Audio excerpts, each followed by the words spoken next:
മലപ്പുറം മഞ്ചേരിയിൽ കിണർ ഇടിഞ്ഞു താഴ്ന്നു. പുല്ലഞ്ചേരി സ്വദേശി ഇസ്ഹാക്കിന്റെ വീട്ടുമുറ്റത്തെ കിണറാണ് ഇടിഞ്ഞു താഴ്ന്നത്. കിണർ ഇടിഞ്ഞു താഴ്ന്നതോടെ വീടും അപകട ഭീഷണിയിലാണ്.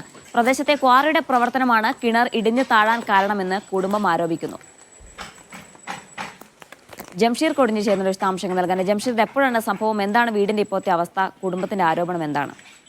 ജീന, ഇന്നലെ അർദ്ധരാത്രിയാണ് ഇത്തരത്തിൽ കിണർ ഇടിഞ്ഞു വീഴുന്ന ഒരു സാഹചര്യം ഉണ്ടായത്. വീടിനോട് ചേർന്ന് കിടക്കുന്ന വീടിന്റെ ബെഡ്റൂമിനോടും അടുക്കളയോടൊക്കെ ചേർന്ന് കിടക്കുന്ന കിണറാണ് ഇത്തരത്തിൽ ഇടിഞ്ഞു താഴ്ന്നിരിക്കുന്നത്.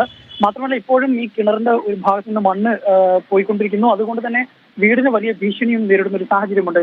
ഈ വീട്ടുകാർ പറയുന്നത് പ്രദേശത്തൊരു ക്വാറി പ്രവർത്തിക്കുന്നുണ്ട്. ഈ ക്വാറിയുടെ പ്രവർത്തനം മൂലമാണ് ഇത്തരത്തിൽ കിണർ ഇടിയാൻ കാരണമെന്നാണ്. പ്രദേശത്ത് ഏതാണ്ട് 100ഓളം കുടുംബങ്ങളുടെ താമസിക്കുന്നുണ്ട്. ഈ കുടുംബങ്ങളിൽ പല വീടുകൾക്കും സമാനമായ രീതിയിലുള്ള വിള്ളലേൽക്കുന്ന ഒരു സാഹചര്യം ഉണ്ടായിട്ടുണ്ട്.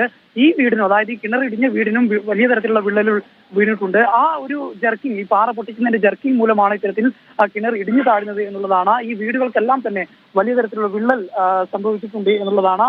പല വീടുകളും ഭാവിയിൽ ഇവിടെ താമസിക്കാൻ കഴിയാത്ത രീതിയിലേക്ക് പോകുന്നു എന്നുള്ള കാര്യം കൂടി കുടുംബം ആരോപിക്കുന്നുണ്ട്. ഏതായാലും ഈ രാത്രി ആയതുകൊണ്ട് തന്നെ, ഈ സമീപത്ത് ആരും ഇല്ലാത്തത് കൊണ്ട് തന്നെ വലിയ ദുരന്തമാണ് ഒഴിവായിരിക്കുന്നത്. പക്ഷേ ഈ വീട് ഇപ്പോഴും വലിയ അപകട ഭീഷണി നേരിടുകയാണ്. ജീന, ശരി, ജംഷീർ കൊടിഞ്ഞാണ് വിശദാംശങ്ങൾ നൽകിയത്.